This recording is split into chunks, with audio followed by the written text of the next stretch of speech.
नमस्कार बच्चों, आज हम संस्कृत में कक्षा दशम का प्रथम पाठ गीता अमृतम पढ़ेंगे, जिसमें गीता के श्लोकों को बताया गया है। पहला श्लोक। न जायते म्रियते वा कदाचित न अयम भूत्वा भविता वा न भूय अजा नित्यम शाश्वत अयम पुराण न हन्यते हन्यमाने शरीरे।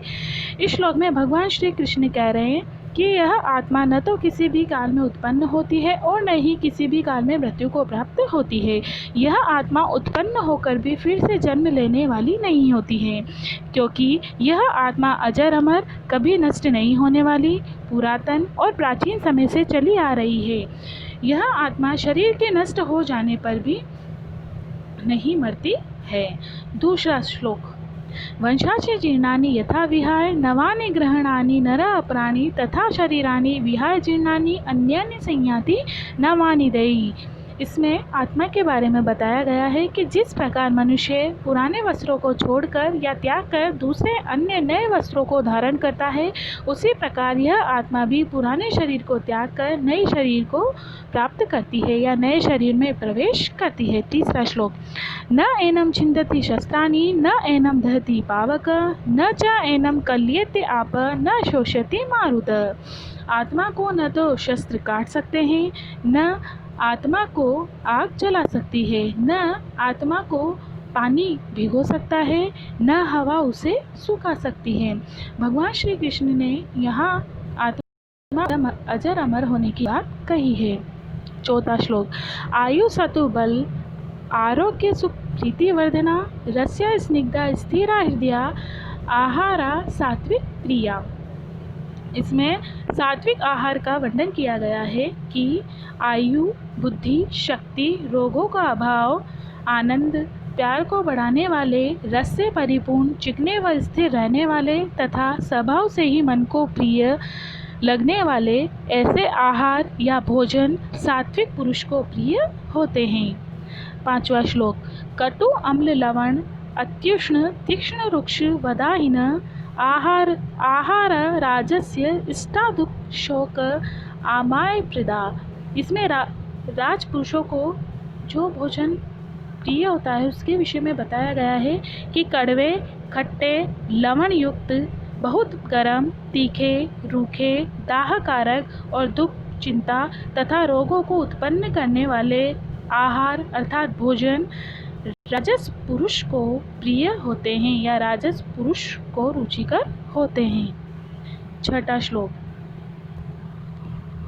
याति यामम गत रसम पूर्ति पयुषित च यत् उत्तिष्ठ अपि च अमध्ययम भोजनम तामस प्रियम। इसमें तामस लोगों के भोजन को बताया गया है कि जो भोजन आधा पका हुआ, रस से रहित, दुर्गंध से युक्त, एक दिन पहले बना हुआ या बासी भोजन, स्वीकार नहीं किया हुआ और अपवित्र अर्थात दूषित है, वह भोजन तामस पुरुष को प्रिय होता है।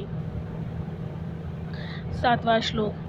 देव द्विज गुरु प्राज्ञ पूजनम शौचम आर्जवम ब्रह्मचर्यम अहिंसा च शरीरम तप उच्यते। इसमें शारीरिक तप के बारे में बताया गया है कि देवताओं की पूजा, ब्राह्मणों की पूजा, गुरु की पूजा, ज्ञानियों की पूजा, शरीर की पवित्रता, सरलता, ब्रह्मचर्य का पालन, प्राणियों के प्रति हिंसा की भावना का त्याग करना, ये सभी आचरण या व्यवहार शारीरिक तप कहे जाते हैं।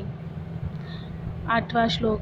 अनुद्वेगम वाक्यम सत्यम प्रियहितम च यत् स्वाध्याय अभ्यासनम च एव वाग्मय तप उच्यते। क्रोध पैदा नहीं करने वाले, सत्य और प्रिय एवं हितकारी वाक्य तथा वेदों आदि शास्त्रों का अध्ययन एवं अभ्यास को ही वाणी का तप कहा जाता है। नौवां श्लोक।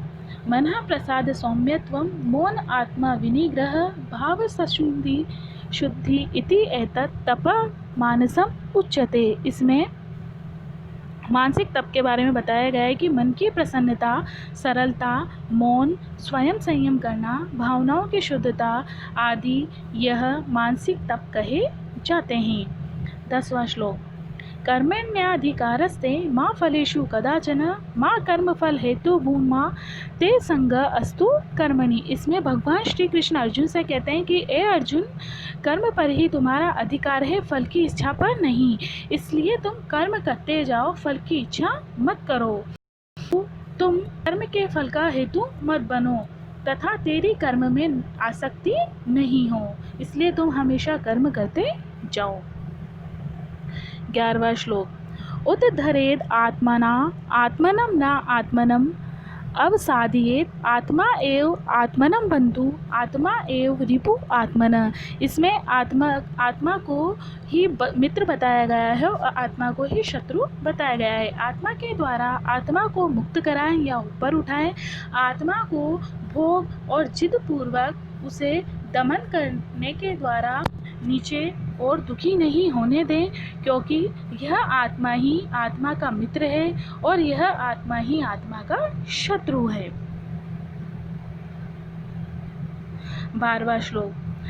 बंधु आत्मा आत्मनं तस्येन आत्मा एव आत्मना जीत अनात्मन तु शत्रुत्वे वर्तते आत्मा एव शत्रुवत् वर्तते। जिस व्यक्ति का मन और इंद्रियों सहित शरीर जीता हुआ है उसके लिए वह मित्र है, और जिसके द्वारा मन तथा इंद्रियों सहित शरीर नहीं जीता है उसके लिए वह शत्रु के समान होता है। 13वां श्लोक। त्रिविधम नरकस्य इदं द्वारम नाशनम आत्मनः काम क्रोध तथा लोभ तस्माद् एतत् त्यजेत्। इसमें 3 नरक के द्वारों को त्यागने की बात कही है कि कामना, क्रोध तथा लोभ लालच यह नरक के 3 द्वार हैं जो मनुष्य का स्वयं का नाश करते हैं। इस कारण मनुष्य को इन 3 द्वारों को हमेशा के लिए त्याग देना चाहिए।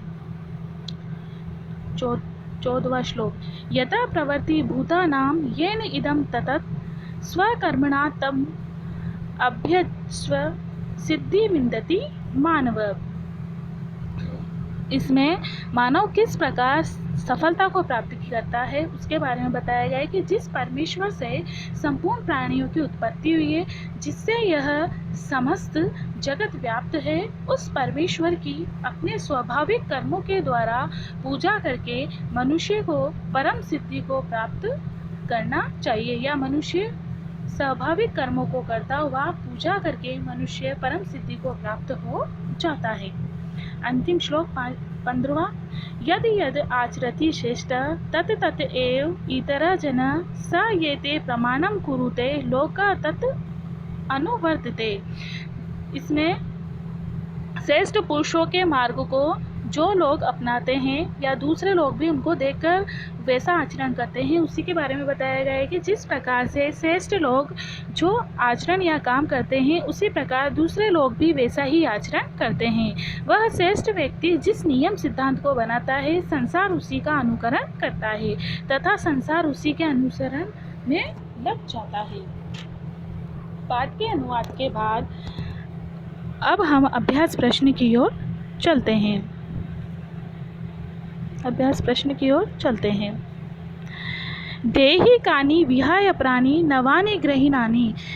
पुराने शरीर को छोड़कर नए शरीर को धारण करते हैं। कौन करता है? कौन से शरीर को छोड़कर करते हैं? जीर्णानि शरीरानि, यानी पुराने शरीर को छोड़कर। तो इसमें आएगा